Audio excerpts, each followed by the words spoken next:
y reanudamos nuestra sesión del segundo taller internacional sobre estudios avanzados de humor y género, y lo hacemos de la mejor forma posible con la conferencia de la doctora Ana Pano Alamán, que nos habla desde Italia.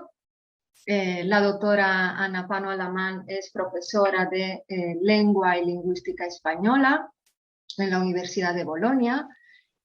Sus principales líneas de investigación son el análisis lingüístico y pragmático del discurso digital, mediático y político, la historia de la traducción científica y artística y las humanidades digitales. Sobre estos temas ha publicado varios artículos científicos y monografías, entre las que destacan el discurso político en Twitter y el español coloquial en las redes sociales. Estos dos últimos en coautoría con la doctora Ana Mancera Rueda, que presentará a continuación. Y de esto va a hablar hoy en su conferencia titulada Opinión crítica y humor interaccional en las redes sociales. Le cedo la palabra. Bueno, muchas gracias, Ángela. Muchas gracias a Esther, a Leonor, a todos los colegas y amigos bueno, por estar aquí a estas horas, ¿verdad? Bueno, después de esta mañana, pues siguiendo aquí al pie del cañón. Sobre todo, quiero agradecer bueno, a las organizadoras de este segundo taller el haberme invitado a participar y bueno, a compartir y a vernos, aunque sea de forma virtual, ¿verdad?, a compartir ideas e intercambiar, pues eso, investigaciones y curiosidades sobre temas que nos apasionan y sobre todo pues aprender un poco sobre lo que hacéis todos. Y quisiera disculparme, bueno, porque esta mañana, las cosas que tiene lo virtual, esta mañana he estado yendo y viniendo con el móvil y tenía dificultades de conexión, pero he podido escuchar más o menos a todos los colegas y ha sido realmente un placer y es realmente un placer estar aquí. Bueno, voy a compartir enseguida el PowerPoint, la presentación. Lo pongo así en modalidad presentación. No sé si lo ven. Ups, ahí. Creo que sí. Sí, se ve muy bien. Bien. Perfecto. Bueno, pues como decía Ángela, yo me voy a hacer una suerte de panorámica sobre lo que llamamos una opinión pública crítica y lo que entendemos por humor interactivo en las redes sociales. Voy a seguir un poco este esquema, un poco digo porque a veces suelo desviarme o amplío un poco las ideas. Bueno, empiezo por lo que es diciendo que entiendo aquí por opinión pública, en particular por una opinión pública en la red, ¿no? Relacionada con un concepto que es el de esfera pública virtual. Veremos que en esta esfera pública virtual el humor es fundamental, lo veré de manera rápida, para pasar a centrarme de alguna manera en el análisis de la política o, si quieren, de lo político como blanco del humor en línea, en particular en las redes sociales. Esta tarde veremos los foros virtuales, veremos Twitter, empresas, he visto, ¿no?, el género tweet, etcétera. Así que voy a hacer un poco, no voy a hablar de redes sociales, sino que voy a mencionarlas solo. Intentaré una síntesis, que es una cosa arriesgadísima, una síntesis de lo que son las principales propuestas teóricas, bueno, pues sobre el análisis del humor, el análisis del humor interactivo y cómo se pueden, bueno, y de qué manera podemos aplicarlas a dos géneros en particular de humor político en línea.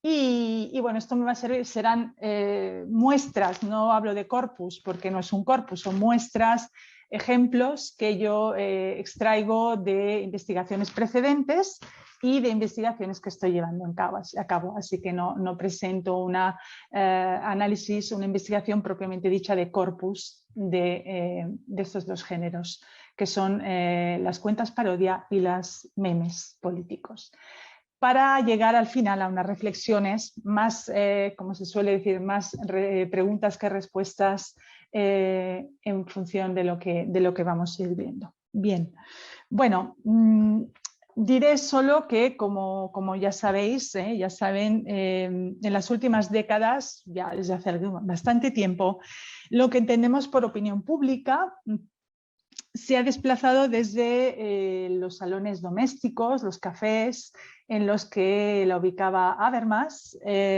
bueno, pues hacia las redes, hacia la red en general y en particular, como digo, hacia las redes sociales, pues como puede ser Facebook. De acuerdo con Castells, en un estudio de 2015, el uso de Internet conlleva hoy en día, dice, una autocomunicación de masas, en la que, bueno, cualquiera de nosotros puede decidir a qué destinatario enviamos un contenido, podemos decidir qué contenido deseamos transmitir, compartir, seleccionar aquellos mensajes a los que queremos tener acceso, ¿no? Estos aspectos fomentan el análisis de la opinión en la red en dos aspectos que resumo aquí, que son, por un lado, la dimensión del consumo, que se manifiesta, bueno, pues en sondeos, encuestas cada vez más puntuales y más automatizadas, con grandes cantidades de datos, Big Data, etcétera, llevan aparejadas este tipo de estrategias, bueno, lo que conocemos por marketing digital, con fenómenos, por ejemplo, como la extrema targetización de los públicos, fenómenos también como el malvertising y, por supuesto, el empleo de algoritmos. Asimismo, la otra dimensión muy analizada, en general relativamente a la opinión pública en la web 2.0, son fenómenos de comunicación y de política como la desintermediación creciente, la polarización, la manipulación, la posverdad y, por supuesto, el uso de algoritmos también para lo que se ha llamado la tecnopolítica. Bueno, mi perspectiva y la perspectiva en la que hemos trabajado en un último libro con Ana Mancera es la perspectiva que ve estos fenómenos desde la lingüística y la pragmática en particular, y ahí voy, ¿no? Voy hacia un concepto que es el de opinión pública discursiva, que es el que aquí nos interesa, ¿no? Que, como ven, San Pedro y Resina definen como un proceso colectivo en el que las voluntades individuales, nunca fijadas de forma definitiva y homogénea, deliberan y se condicionan entre sí mediante actos comunicativos, que es lo que, como digo, nos interesa en este caso. La opinión pública discursiva se traslada o se desarrolla, se lleva a cabo, vive en lo que se conoce como esfera pública virtual, ¿no? Estos son todos conceptos de estudios más o menos recientes sobre la opinión pública en las redes, ¿no? Sobre la configuración de la opinión pública en estos contextos virtuales. Bueno, esta esfera pública virtual se ha definido no solo como un canal alternativo a los medios de masas o masivos o tradicionales, sino también como un espacio de disputa, de debate, de lo que Fraser llama contrapúblicos subalternos. Es decir, el hecho de que no haya una intermediación por parte de los medios tradicionales hace que los públicos, cualquier persona, como saben, pueda manifestar su posición, sus ideas, sus opiniones sobre cualquier aspecto, ¿no? Sobre cualquier contenido que se vehicula en estos espacios. Estos contrapúblicos, bueno, evidentemente permiten que haya una circulación de contradiscursos que se manifiestan en distintos modos a través de la acción política, la convocatoria de movilizaciones, la difusión viral de noticias o de falsas noticias, la adhesión a determinadas causas, la crítica más o menos intensificada o atenuada hacia el poder. Y este es el aspecto que aquí me interesa destacar. El interés creciente sobre este concepto, sobre la esfera pública virtual, este nuevo espacio, de alguna manera, se explica por la importancia que se le ha atribuido a la conversación política informal. Esta mañana hablábamos de rasgos coloquiales, de registros informales.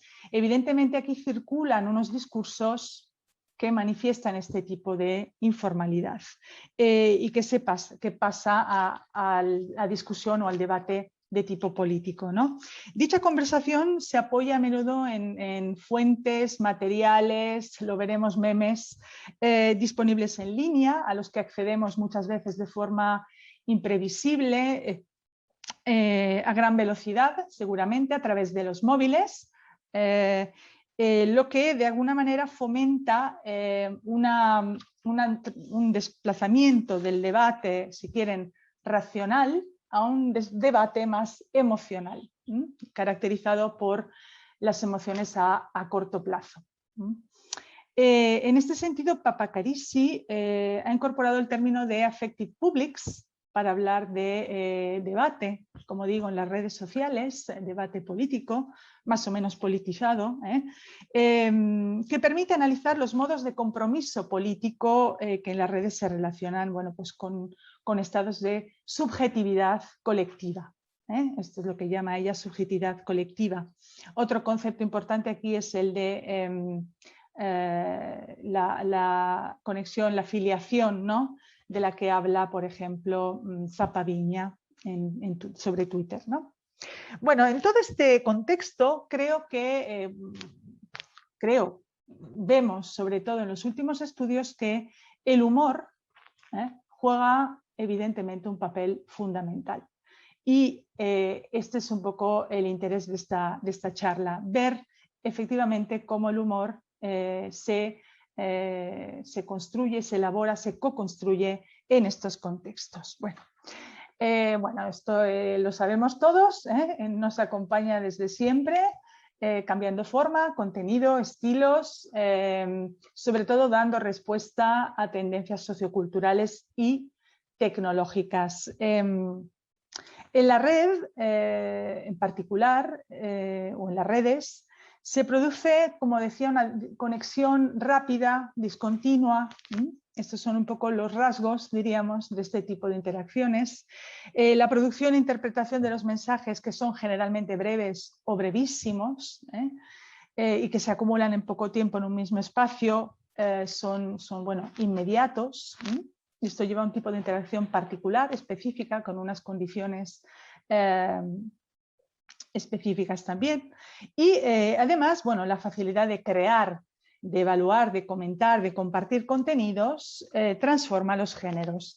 En este sentido, en relación con este aspecto, Schiffman, que ha estudiado en particular memes, por ejemplo, en YouTube y en otros entornos, habla de tres aspectos del humor digital, ¿no?, que se podrían destacar y que yo destaco aquí, que son, por un lado, asistimos a la actualización de los géneros humorísticos tradicionales, diríamos, chistes, parodias, monólogos.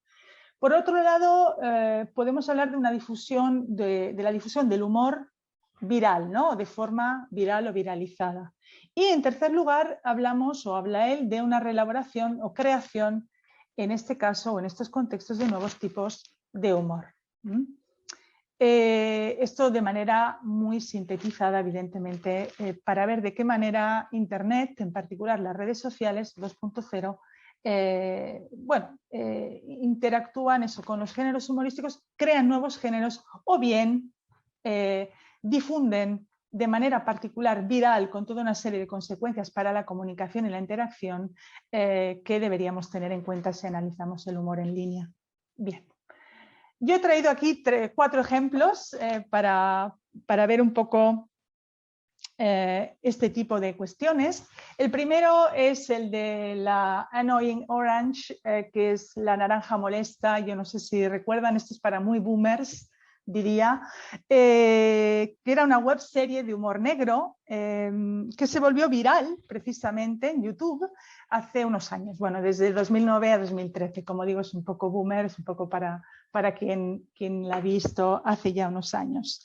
También se ha mencionado esta mañana el Rubius, creo que era José Joaquín Martínez, que es, como saben, quizá el youtuber, no es quizá, es el youtuber más seguido en España y que juega particularmente sobre un tipo de humor basado en sketches, parodias y lo que él llama gameplay, ¿no?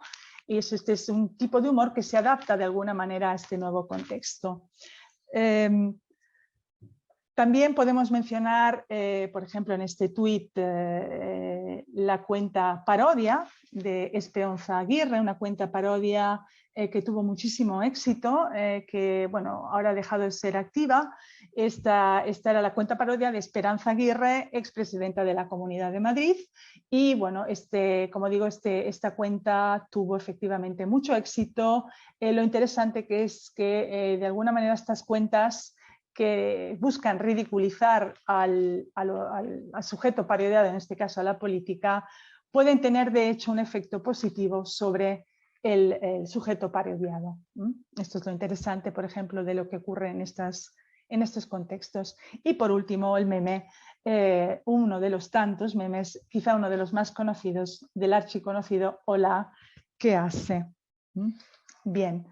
En esta charla, evidentemente, me centro en la expresión de la opinión crítica, hemos dicho, como opinión de crítica hacia algo o alguien, hacia lo político en general, y que se manifiesta en las redes, en particular en las redes sociales, ¿no? Exploro un tipo de humor específico que se relaciona con el concepto de politainment.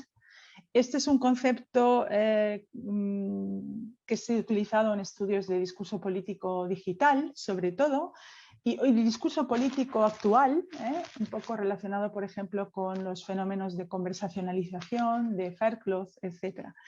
El concepto se relaciona con la creciente espectacularización de la política y con un auge de la opinión crítica hacia los representantes políticos, basado precisamente en el humor y en el entretenimiento, de ahí Politics and Entertainment.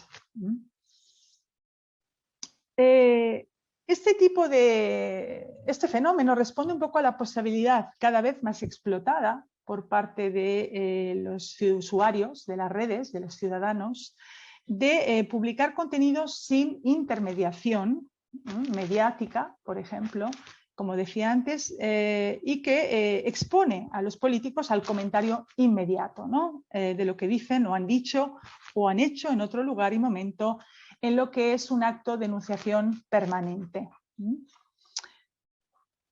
Bueno, lo que podríamos decir fundamentalmente es que, en base a los estudios que se han ido publicando en estos años, es que estamos ante un humor político evidentemente multimodal, con dos funciones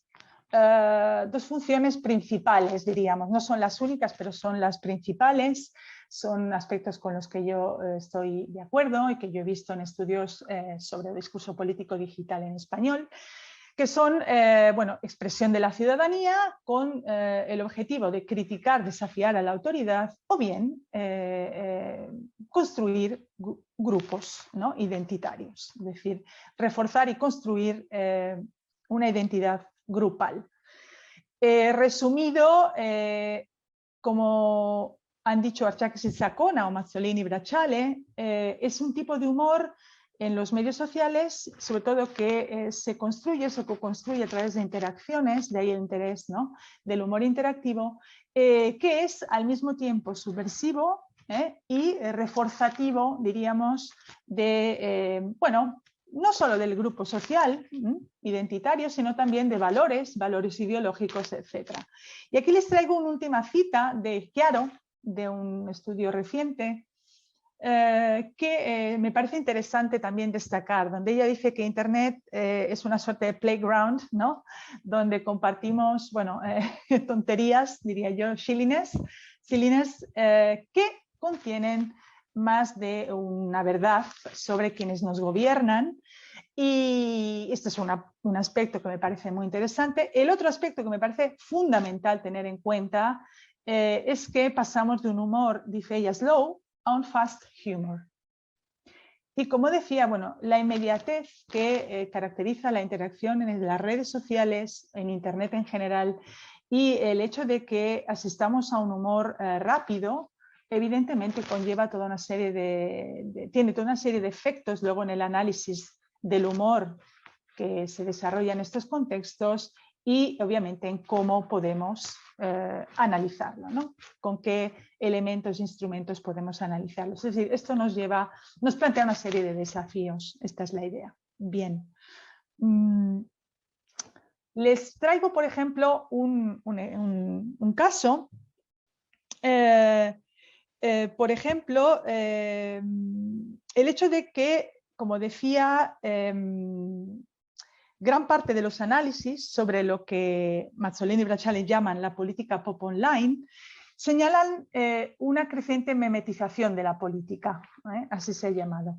Los memes, bueno, que de acuerdo con Yus, de un estudio reciente suyo sobre memes en español, son discursos multimodales que se difunden en la red con intención humorística, satírica, crítica, subyacente, cuyo formato varía, pudiendo incluir imágenes, como saben, vídeos, combinaciones de texto e imagen, pueden mantenerse inmutables, evolucionar en el tiempo, al azar, por imitación, por el añadido de nuevos contenidos, contribuyendo, creo, y aquí vuelvo a la política, a la dispersión del contenido político original.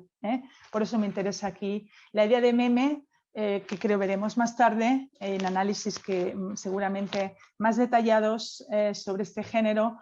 A mí lo que me interesa es que de alguna manera este fenómeno de la memetización de la política lo que hace es traer, llevar, difundir un mensaje político que al final aparece difuminado, ¿no? Acabamos perdiendo un poco el mensaje político. Les traigo aquí un ejemplo. El hecho, por ejemplo, de que ciertos mensajes lanzados desde la política con el objetivo de conseguir la adhesión bueno, de la ciudadanía, como todo mensaje político pretende, se convierten en estos contextos en un boomerang, al ser difundidos segundos después, horas después, en formatos manipulados con fines humorísticos. Sí, todo lo que dicen los políticos es susceptible, como digo, de ser memetizado, por utilizar este verbo, o de transformarse en un chiste. Hay palabras como estas del expresidente Mariano Rajoy, expresidente del gobierno español, que se prestan evidentemente más al juego que otras, al juego memético. Haré todo lo que pueda y un poco más de lo que pueda, si es que eso es posible. Haré todo lo posible, incluso lo imposible, si es que lo imposible es posible. Esta era la frase, que creo que era una conferencia de prensa. Dice aquí, genera frases absurdas.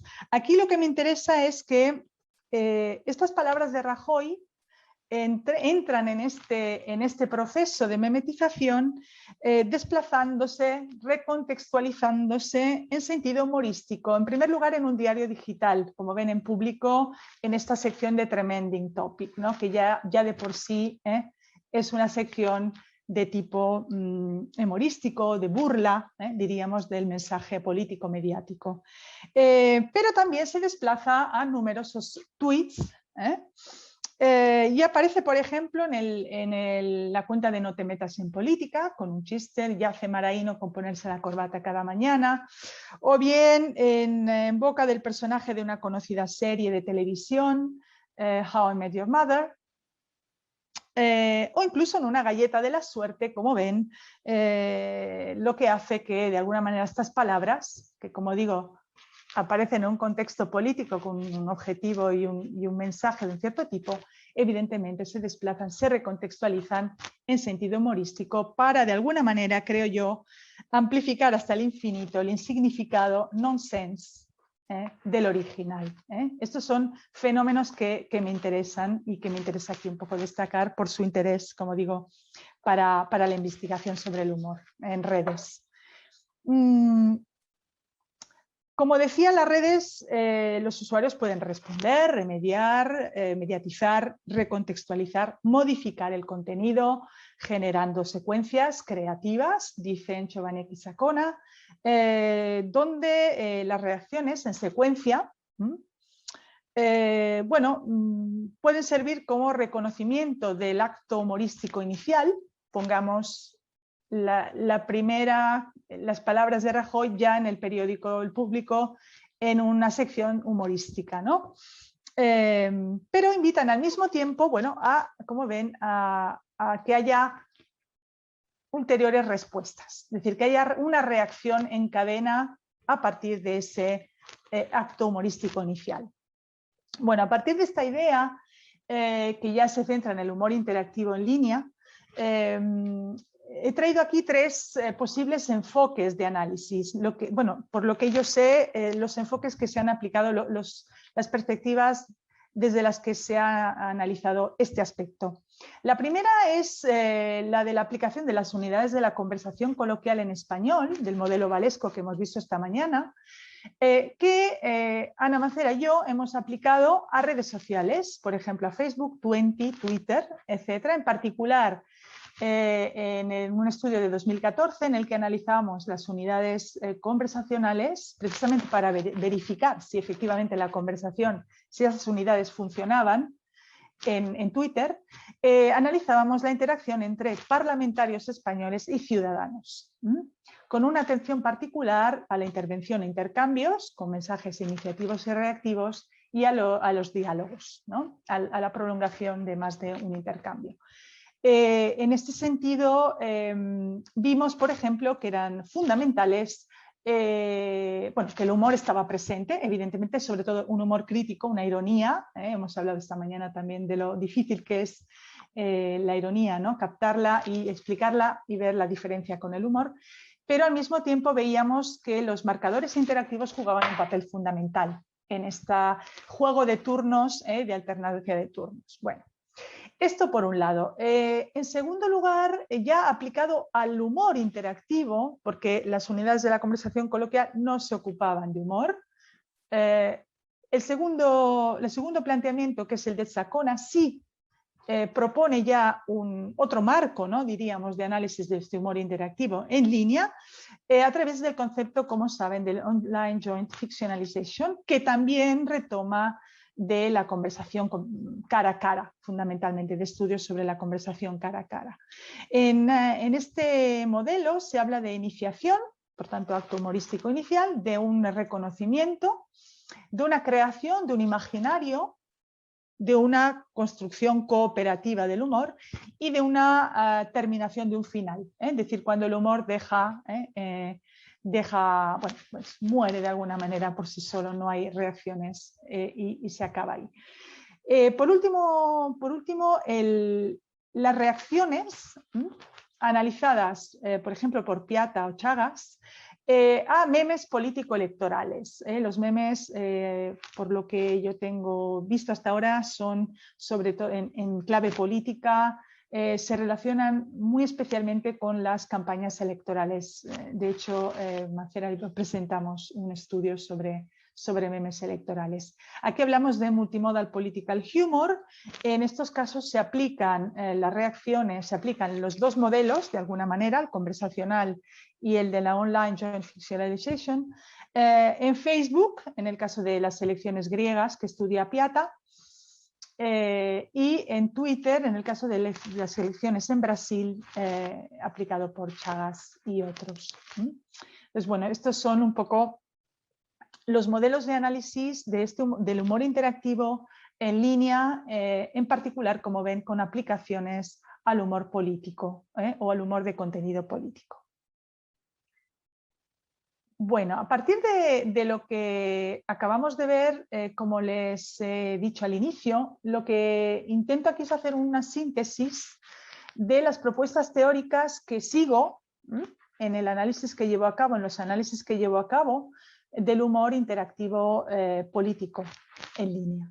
En primer lugar, bueno, la teoría general del humor verbal, con aplicaciones al español, evidentemente, porque es la lengua sobre la que trabajamos, con una particular atención al concepto de conciencia metapragmática o de negociación metapragmática que se ha mencionado esta mañana, desarrollada en diversos estudios, y en lo que respecta ya a la parte más interactiva, si quieren, bueno, a los conceptos de competencia humorística y de actuación humorística, ¿no? En este caso, nos ocupamos de estos dos conceptos, desarrollo un poquito más estos dos conceptos porque son los que voy a, de alguna manera, aplicar en algunas muestras de humor político en línea, en los dos géneros que he mencionado. Se trata, bueno, en primer lugar, de la competencia, ¿no? De la competencia humorística que, relacionada con las fases de comprensión, las fases por las que pasa el enunciado humorístico de acuerdo con Hay, serían de reconocimiento y comprensión, por un lado. A estas competencia en la que reconocemos o comprendemos un enunciado humorístico, en otros estudios hemos aplicado las 4 competencias que ven aquí, es decir, se enriquece, intentamos ver de qué manera se plantean, se muestran estas competencias, se llevan a cabo, ¿no? se despliegan. Bueno, serían de 4 tipos, serían la lingüística, la pragmática, la genérica y la ideológica, y ahora veremos cómo la aplico a, por ejemplo, las cuentas parodia o los memes.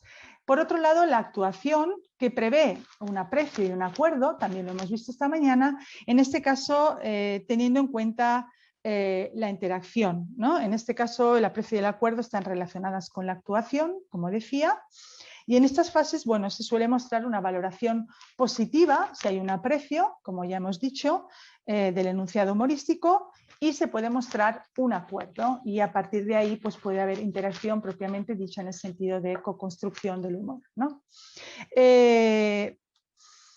En función de los conceptos y propuestas que he presentado brevemente, exploro estos conceptos, aplico de alguna manera estos marcos de análisis a 2 géneros humorísticos y en 2 plataformas, en 2 redes sociales distintas.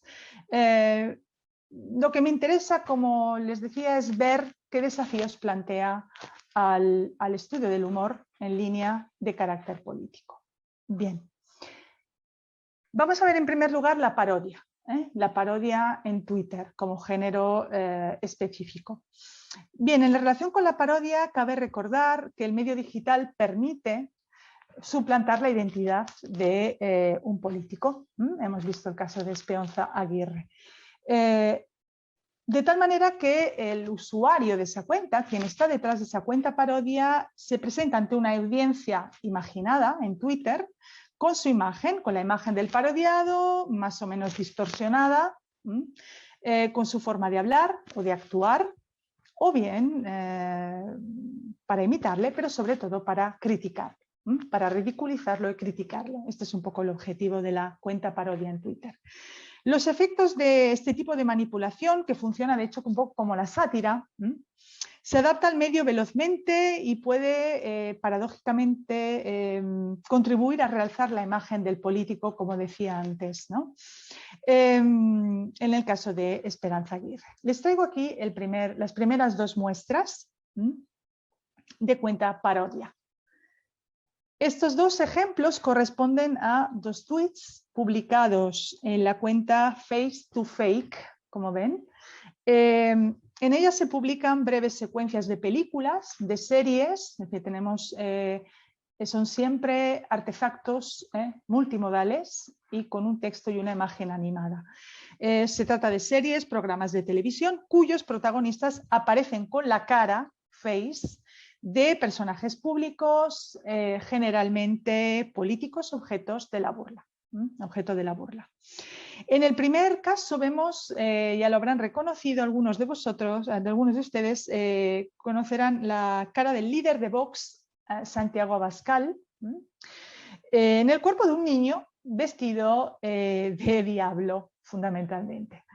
La secuencia corresponde a la película Este chico es un demonio. Esta era la traducción en España de la película, título que se indica, como ven, en el texto que acompaña al vídeo, ¿no? Junto a El rey del colegio, que es un enunciado más críptico, es decir, cuya referencia cultural es menos evidente. Buscando un poco esta referencia, hemos visto que se trata de un vídeo más largo, cuyo protagonista es Abascal, que está disponible en YouTube y se titula precisamente El rey del colegio. Por tanto, esto forma parte de una parodia más amplia que aquí se recoge en esta cuenta de Twitter. En el segundo caso vemos la cara del expresidente Rajoy, Mariano Rajoy, en el cuerpo del cantante Manolo Escobar, aunque aquí se presenta como Mariano Escobar, lo ven aquí, cantando o empezando a cantar una célebre canción de Manolo Escobar, precisamente, que se titula Viva el vino y las mujeres, ¿no? Esta es una secuencia de una película, además, en la que Manolo Escobar canta esta canción, aunque aquí en la canción el título ha sido acortado por Viva el vino, como ven en el texto. Como se indica, la canción sirve para brindar, de alguna manera, para celebrar que no haya habido muertos por COVID. Por tanto, el texto, la referencia es inmediata, evidentemente, a una actualidad noticiosa. Es un poco extraño porque, bueno, durante este periodo, Mariano Rajoy ya no es presidente del gobierno, pero sí continúa siendo objeto de la burla de los creadores de este tipo de cuentas, seguramente por ser un personaje político popular desde un punto de vista humorístico, debido a las frases nonsense que creaba, que se difundían en los medios. Bueno, desde el punto de vista de las competencias, hablo de competencias en plural, lingüística y pragmática, se activan aquí para reconocer y acceder a esos enunciados, ¿no? Al sentido irónico, por ejemplo, del enunciado interrogativo el rey del colegio, ya que es un demonio, o bonita canción. También tienen acceso al sentido humorístico debido a los múltiples referentes que resultan de una posición de guiones, como es ver de niño diablo a Santiago Abascal o a Rajoy bautizado como Mariano Escobar cantando esa canción. En segundo lugar, a través de su competencia genérica, el lector sabe identificar o debe poder identificar esos tweets como manifestaciones paródicas, identificando el universo de discurso en el que se inserta el enunciado. El universo, ese mismo universo, determina el sentido de los mensajes, crea expectativas en el receptor, en el lector de estos tweets y les proporciona datos que ayudan a interpretarlo como perteneciente al género de la parodia. Bueno, pues ya la idea del face to fake probablemente nos da pistas, ¿no? En este sentido sobre el tipo de género ante el que estamos. Por último, la competencia ideológica del lector, en este caso relacionada con un humor político, le hará capaz de reconocer los discursos y comportamientos que se atribuyen a los políticos parodiados precisamente para disociarse de ellos. El perfil Face to Face apela a los conocimientos que comparte con sus seguidores en la red social y con otros posibles usuarios de Twitter acerca de los dos políticos en cuestión. Llaman causa el sistema de valores con los que se ubica frente a ellos, invitando a interpretar adecuadamente, bueno, los significados implicados y a identificarse de alguna manera con la posición crítica y ridiculizadora del autor de la parodia respecto al blanco de la burla. Eso que sea más o menos malo Abascal y que Rajoy, bueno, pues fuera un presidente, un político bastante folclórico en este sentido, ¿no? Bueno, estos son todo interpretaciones posibles, evidentemente. Como vemos, las reacciones de aprecio no tardan en llegar. Se trata aquí de mensajes publicados en orden cronológico, de forma lineal, dirigidos al autor de los mensajes iniciativos, en los que se manifiesta, como digo, el aprecio, la apreciación sobre el contenido, ¿no?, de estos tweets iniciales, de estas parodias, mediante, como ven, emojis de risa, felicitaciones, cumplidos hacia el perfil, sois unos genios, o hacia el mensaje humorístico, ¿no? Dice, esto es una maravilla, tremendo, brutal, otro enunciado humorístico que recibe la aceptación y acuerdo del mismo autor de la cuenta y que expresa este aprecio a través de otro GIF del popular personaje Risitas, ¿no? Lo ven aquí. Por tanto, se crea ahí una especie de una suerte de diálogo, ¿no?, entre el autor de la cuenta, un usuario que le responde, Bru y tal, y de nuevo el autor de la cuenta. Está claro que aquí los cumplidos confieren también un crédito al destinatario, es decir, al autor de estas creaciones paródicas, por lo que pueden interpretarse quizá como signos de acuerdo del humor paródico en este caso.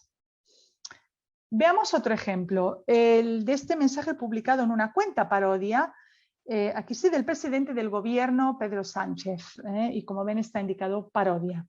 El autor o autores del tuit actúan en el sentido dramatúrgico de Goffman ante una audiencia, la de sus seguidores, poniendo en escena las características y los discursos de la identidad del personaje, como ven, que se ridiculiza fundamentalmente a través de una ficción. El mismo frame o marco desde el que se elabora esa identidad, el perfil de la cuenta en Twitter, obliga al enunciador a presentarse con los supuestos atributos y capacidades del yo al que se imita, porque si no la parodia no funcionaría, evidentemente. En este caso a Sánchez. El marco se apoya en esquemas interpretativos que los interlocutores de esta cuenta, los seguidores o quienes ven este mensaje, asumen como la base relativamente estable de su representación, de la representación de la realidad. Por medio de la imitación y la exageración de dichos atributos, en este caso, como ven, el empleo de un lenguaje inclusivo, todos los éxitos y las éxitas de nuestros y nuestras deportistas catalanes y catalanas, etc. Y además la inclusión incluso de los deportistas catalanes en el equipo español, como ven, evidentemente establece una confusión de marcos que interactúan entre sí. Se pone en marcha una línea de actividad divergente respecto del frame principal, del frame original, que contrasta con lo esperable, en este caso con lo que diría Sánchez en esta ocasión, invitando a la audiencia a desconfiar del frame primario y a cuestionar el estatuto de realidad de lo que sucede en esta escena, fundamentalmente, llevando a cabo una lectura no acostumbrada de lo que se dice a través de este enunciado. El papel del receptor, aquí tienen las reacciones, es esencial, ¿no?, para su interpretación correcta. Como se ha visto, la comicidad funciona aquí a través de la interacción del avatar, en este caso Sánchez, parodiado, con los seguidores del perfil paródico, que deben poseer, como decía, la competencia lingüística, pragmática, genérica e ideológica para captar los significados implicados en los mensajes, como es también en este contexto, como decía, la crítica al político, a Sánchez, por el uso de estas formas, de las formas desdobladas. Como ven, los mensajes que se publican en una misma dirección, esto es de muchos a uno, o en palabras de Chovanec y Dainel, de recipient to producer, son mensajes que colaboran en la construcción del escenario, situándose en la fase de creación de un imaginario mencionada por Sacona. De hecho, se dirigen, por ejemplo, al Presi, lo ven aquí, ya les muestres, Presi, por favor. Creo que es aquí también, su excelencia. Se dirigen al presidente del gobierno parodiado participando de esa misma ficción para corregirle, ampliar lo que dice, precisamente en un sentido inclusivo, ¿no? De ahí el extended play frame, ¿no?, de Fry, es decir, continúan, cooperan en esa interacción humorística. El autor o autores de estas cuentas exhiben su ingenio ante sus seguidores, reforzando los lazos que les vinculan con ellos, a la vez que deslegitiman lo que dicen o hacen los personajes parodiados, sustentando lo acertado en acontecimientos, como decía, de la actualidad noticiosa. Por ejemplo, el último mensaje dice: catalanos, catalanes, dice, no caigamos en el odio de la extrema derecha. En algunos casos se observa la dificultad que supone reconocer y comprender el humor que vinculan estas cuentas, en particular si no se activan las competencias mencionadas para captar el marco que contrasta con lo esperable. En esta secuencia de mensajes reactivos al mensaje iniciativo del falso Sánchez, notamos un primer tuit dirigido dirigido al primer usuario, al que se identifica como verdadero presidente del gobierno. Ha perdido el norte. ¿A quién va dirigido? A sus votantes, que representa a España. Joder. En este caso, el usuario le recuerda eso, que representa a sus votantes de manera agresiva y que representa al país. El humor falla aquí en el momento en que este usuario no reconoce ni comprende la intención crítica. Veas el insulto que está en la imagen, en el texto de la imagen, como ven, en una forma que imita la grafía árabe, y humorística del mensaje a costa del político de Sánchez. La intervención de otro usuario a este primer mensaje señala que se trata de una parodia, con el objeto de resituar al primero en el marco interpretativo humorístico inicial. Este mensaje recibe a su vez la respuesta de un tercer usuario, mediante el que se invita al autor del primer tuit paródico y a los autores de los tuits sucesivos a inferir que la verdadera parodia es la de la cuenta oficial de Sánchez, de alguna manera criticando al verdadero Sánchez. Dos son las respuestas que recibe este mensaje, una de acuerdo y aceptación, pues también es cierto, y otra de reconocimiento y comprensión, mediante la que el primer usuario asume su error interpretativo. Pues a la que me he dirigido sí que ponía parodia, sí que error mío. Como ven, se crean este tipo de interacciones que son complejas y que derivan de un no reconocimiento inicial de la parodia. En estos casos hablamos de interacciones polilógicas, evidentemente, que involucran múltiples voces diferentes que responden a uno o más mensajes en el mismo tiempo, ¿no? En función, como decía esta mañana Francisco Lluís, de la interfaz de los dispositivos de la plataforma. Si vamos a Facebook, vemos que los géneros de humor político son muy similares. La primera es una cuenta fake o parodia de Sánchez, en la que se reproducen unas declaraciones a partir de un titular que es real, en este caso, un titular de prensa, y con un comentario. Espero que este gesto con vuestro dinero sea tenido en cuenta por los jóvenes a la hora de votar, ¿no? Imitando de nuevo a Sánchez o lo que diría en esta situación. Como ven, los comentarios que reaccionan a esta publicación iniciativa son de reconocimiento y comprensión. De acuerdo, en este caso cooperan con el autor del mensaje inicial en el mismo sentido crítico y humorístico, aportando nuevas hipótesis sobre en qué gastarán el dinero los jóvenes y mediante me gusta, ¿no? El dispositivo que permite mostrar apreciación en este caso. El segundo ejemplo retoma uno de los tantos memes publicados sobre Fernando Simón, portavoz del Ministerio de Sanidad en la lucha contra la pandemia de enfermedad por coronavirus en España.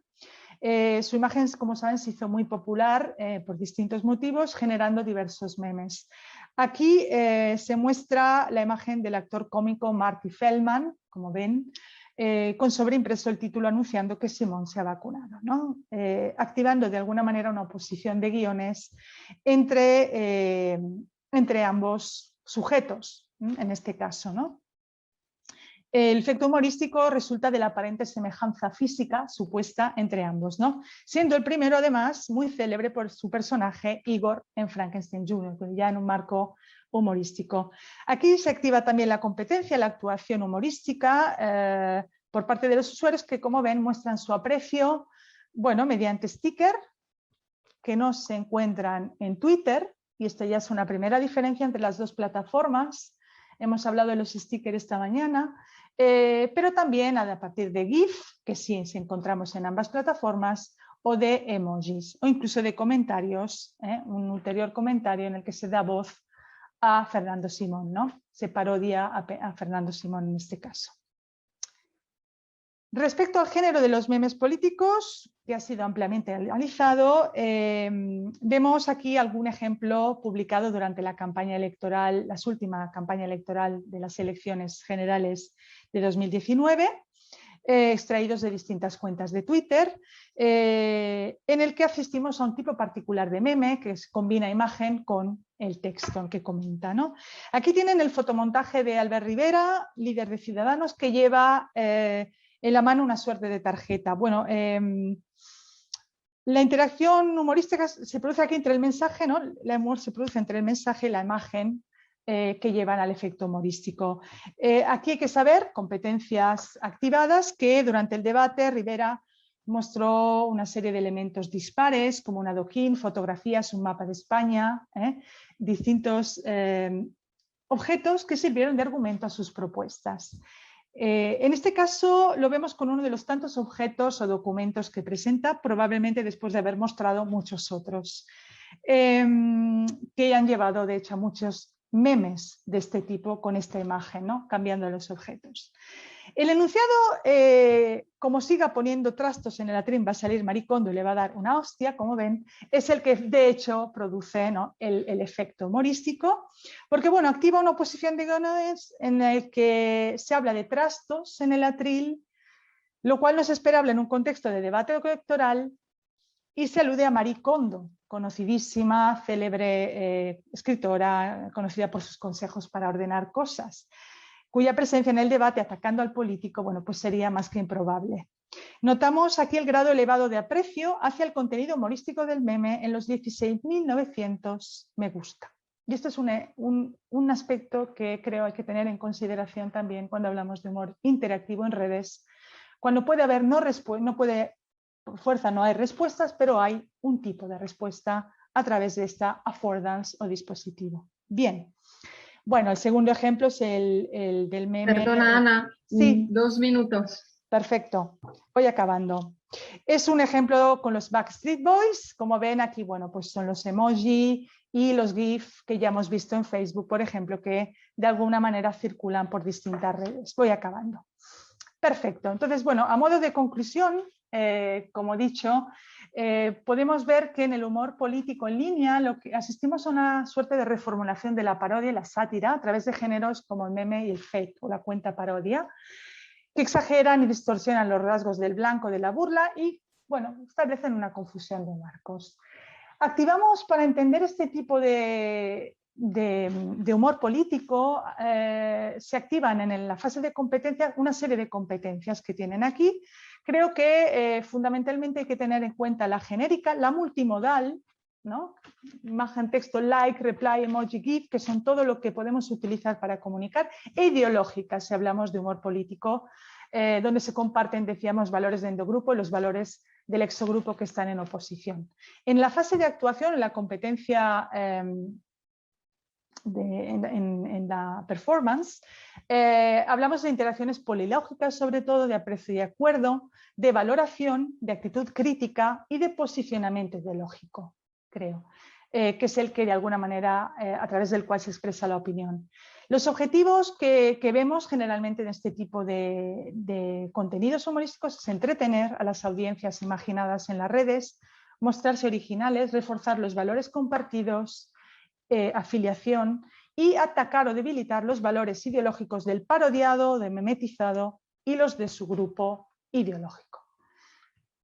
Las reflexiones finales son 3 fundamentalmente. Creo que hay que prestar atención a los géneros adaptados, a los perfiles parodia, por ejemplo, y a los géneros emergentes. Y sobre todo a la hibridación entre ambos. Hay que tener en cuenta que a veces no es posible distinguir este tipo de géneros, como hemos visto. Considerar las diferencias entre las plataformas desde la perspectiva del tipo de humor que vehiculan.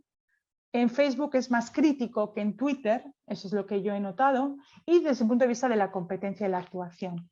Y creo, en fin, que hay que profundizar también un poquito más en la Joint Fictionalization, en las 4 fases que propone Chacona, que parecen muy útiles, por ejemplo, sobre todo la creación del imaginario, pero de alguna manera unidas a una reflexión sobre las unidades discursivas, conversacionales, monodía, polilógicas que vemos. Y al concepto de estilos, de los que hablaba Leonor esta mañana, y creo que Belén. Bueno, a mí en definitiva me interesa sobre todo también qué efectos tiene este fast humor sobre el discurso político y sobre la percepción que tenemos de la política bueno, pues quienes formamos parte de esta opinión pública en las redes. Muchísimas gracias a todos y a todas. Muchas gracias, Ana, por Muchas esta gracias. conferencia tan interesante que recoge mucho de los aspectos que hemos estado viendo esta mañana, ¿no? Pero va más allá y además en un contexto específico donde la burla recae en lo político, los políticos, la política en general. El blanco de este humor rápido, ¿no? Como tú dices. ¿Hay alguna pregunta?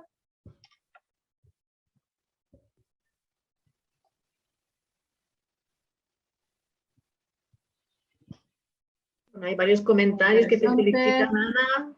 Bueno, estupenda, fantástica. Gracias. Hemos conseguido despertarnos a estas horas de la siesta Mejor que el café. Lo cual ya es un logro en sí mismo. Ha sido muy interesante. Bueno, la idea era, como os decía, ver un poco lo que sabemos, lo que sabéis aplicado, lo que habéis aplicado en muchísimas investigaciones y en algunas que he aplicado yo, ver de que sí funciona, cómo funciona y qué desafíos plantea en este otro tipo de humor, ¿no?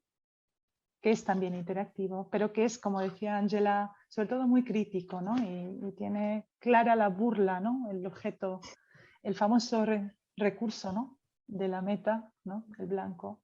Creo que es fundamental.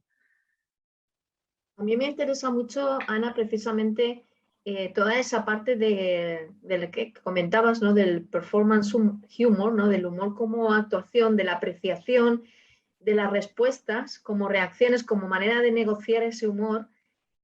Pero también me ha interesado mucho de tu conferencia el hecho de las consecuencias que tiene más allá de lo puramente conversacional, como puede ser sobre la construcción de un estado de opinión, por ejemplo, ¿no? Cómo al responder o al apreciar te muestras en esa corriente ideológica o no. Todo ese tipo de cosas que en cierto modo escapan a lo estrictamente lingüístico, pero que evidentemente es pragmático y que creo que da mucho juego, ¿no? Porque pues al fin y al cabo todos nos movemos ahora en el entorno digital, que parece como otro mundo, aunque para muchas personas parece casi el único mundo, ¿no?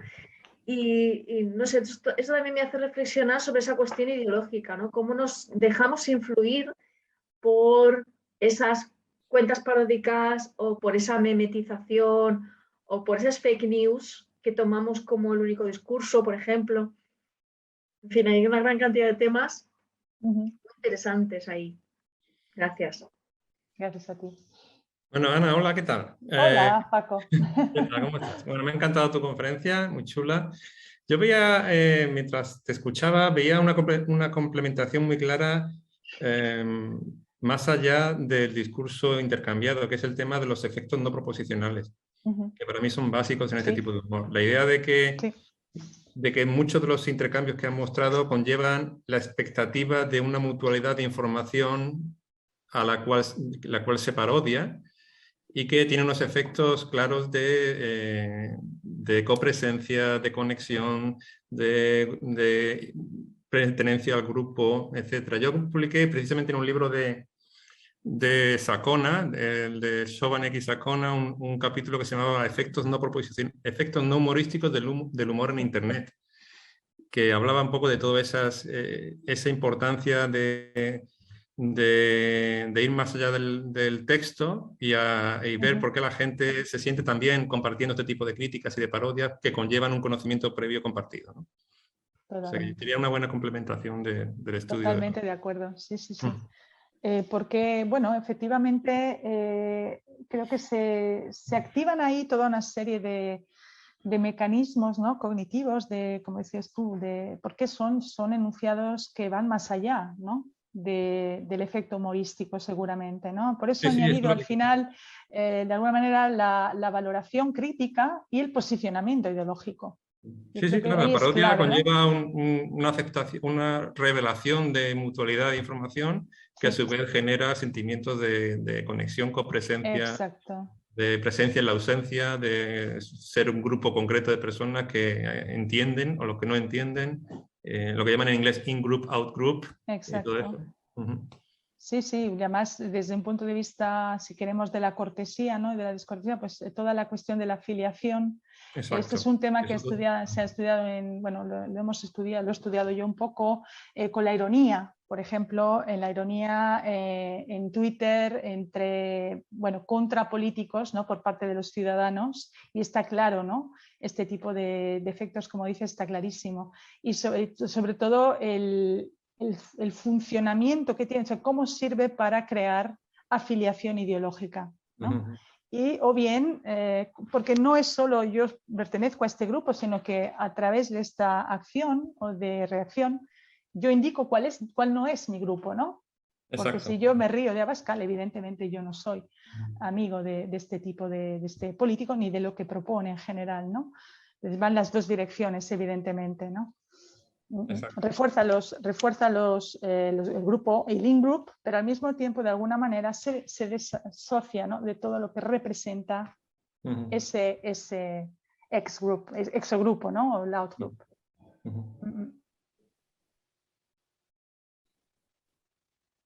Gracias. Un asistente levantado, puede ser. Ignacio Esteban Fernández tiene mano levantado. No sé si es que quiere decir algo.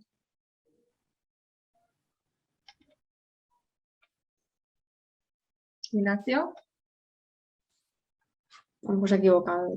Tal vez hay que darle la palabra, ¿no? ¿Le permito hablar? Si quiere hablar ahora, es el momento. Hola, ¿me oyen? Sí, perfectamente. Gracias. Muy interesante la ponencia, como están diciendo, y todas las preguntas muy pertinentes. Si no me equivoco, de las personas porodiadas solamente había una mujer, que era Esperanza Aguirre, en esa cuenta mítica de Esperanza Aguirre.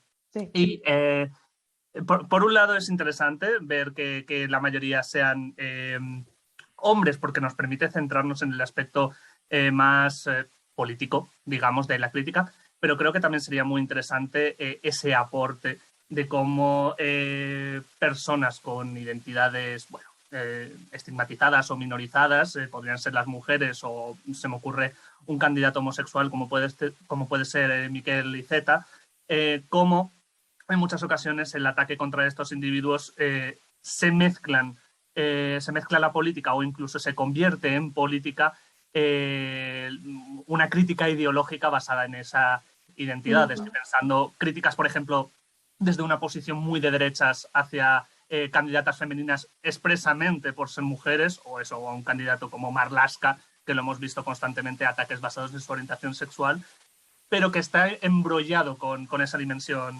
política. Completamente de acuerdo, sí.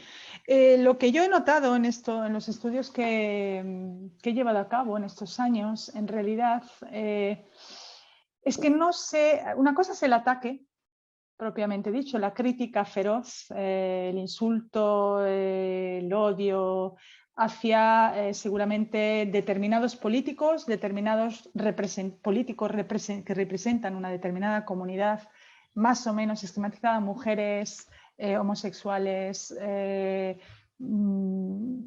bueno, comunidades migrantes, evidentemente, es un ataque feroz. Por un lado hay cumplidos, a ver, hay que distinguir dos cosas. Por un lado hay cumplidos en las redes sociales, no todo es odio, yo aquí lanzo, no todo es odio en las redes, hay muchos cumplidos, de hecho en Facebook se encuentran muchos más cumplidos que ataques y burlas hacia los políticos, y esto es una cosa interesante de ver, pero también hay sobre todo mucho odio, ¿no? Sobre todo hacia, como decía Ignacio, hacia estas comunidades. Si vamos a ver el humor, es decir, la crítica humorística, que es lo que aquí nos interesa, en realidad no sucede esto.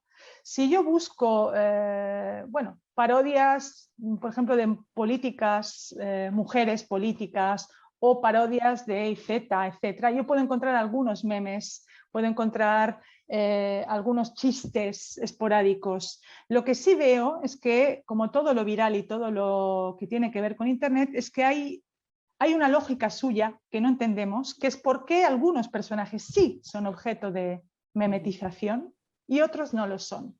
Por ejemplo, yo buscaba en Facebook memes políticos de Sánchez, de, qué sé yo, Bascal, etc.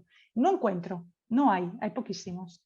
En cambio, sobre Fernando Simón, había miles de memes.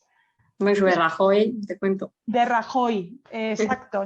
Desde un punto de vista del humor, hay algo ahí que juega, que no tiene que ver tanto con la identidad, grupo social, edad, género, pertenencia a determinada comunidad, cuanto lo que dice o hace ese personaje. Ese es el objeto de la voluntad, ¿no? Entonces, eso es un poco lo que yo he visto, ¿eh? Evidentemente, como sugieres, Ignacio, habría que ver un poco también ese tipo de cuestiones. Pero lo que yo he notado es que el humor en realidad funciona con otra lógica. Es lo que uno dice o hace lo que hace que sea objeto de burla, parodia, meme. Y ya os digo, y en función de qué plataforma, también de qué red social, porque hay diferencias entre ambas. Entonces, bueno, eso también sería una buena línea de investigación, ¿no? Ver un poco este tipo de cuestiones, ¿no? ¿Por qué, con quién, sobre quién surge el humor en política, ¿no? Sí, yo he trabajado con foros relacionados con personas o asociados a personas de la ultraderecha como Foro Coches y Burbuja.info. Hombre, Foro Coches, claro. Evidentemente son muy ricos para este tipo de análisis. Ahí sí que se pueden encontrar gran cantidad de memes y una cosa que me llamaba mucho la atención era precisamente las estrategias de inversión, porque ahí, a pesar de que la mayoría sean bastante derechas, se ataca todo y todos. No son... no son tan partidistas como podríamos pensar muchas veces. Hay muchas críticas, por ejemplo, hacia Bascal y Vox. Y una estrategia que me llama mucho la atención contra Bascal eran estrategias de inversión. Como se asocia el partido con una postura retrógrada o anti-LGTB, pues muchas veces se le representa con esos atributos. Claro. Feminizado, con una estética leather de tipo cuero de bar gay o racializado. Claro. Sí, por eso te digo, el personaje, su ideología son importantes, pero son sobre todo lo que dicen en un determinado momento, lo que de alguna manera lleva al humor espontáneo en muchos de esos entornos digitales, ¿no? Vale, muchas gracias. A ti. Interesante toda la discusión, pero casi tenemos que pasar ya a la siguiente ponencia. Por comentar algo del chat, Cristel Guirado, que nos acompaña hoy todo el día desde Venezuela, gracias Cristel, pues menciona precisamente el desarrollo de la competencia de la intertextualidad y de los hipercontenidos, ¿no? Cómo es necesario ese desarrollo para poder también comprender, apreciar el humor. Ya en numerosos comentarios que luego puedes revisar si quieres, Ana, felicitándote por lo interesante y lo nutrido que ha sido tu conferencia.